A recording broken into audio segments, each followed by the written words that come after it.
Pasukan khusus Rusia tim Rybar baru-baru ini menerbitkan cuplikan pilihan unit elit Rusia saat beroperasi. Rekamannya ramai beredar di media sosial Telegram pada Selasa 15 Oktober 2024.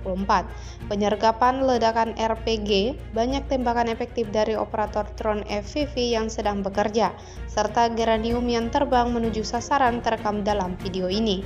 Tampak juga beberapa momen dalam video yang menunjukkan saat sabotase dan pengintaian musuh yang diledakkan oleh ranjau darat yang dikendalikan dari jarak jauh.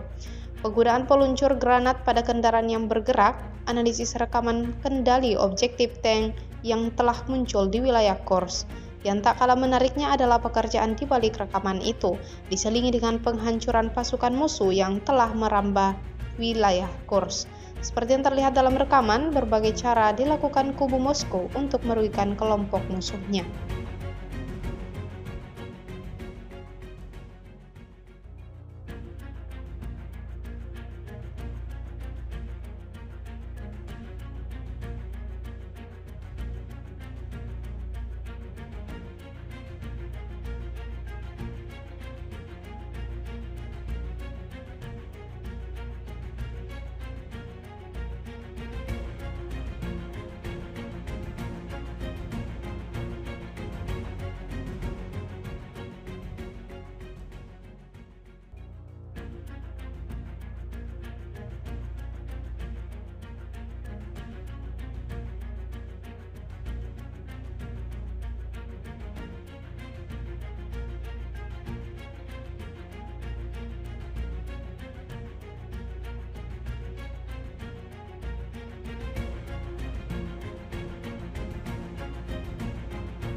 Download Tribun X sekarang, menghadirkan lokal menjadi Indonesia.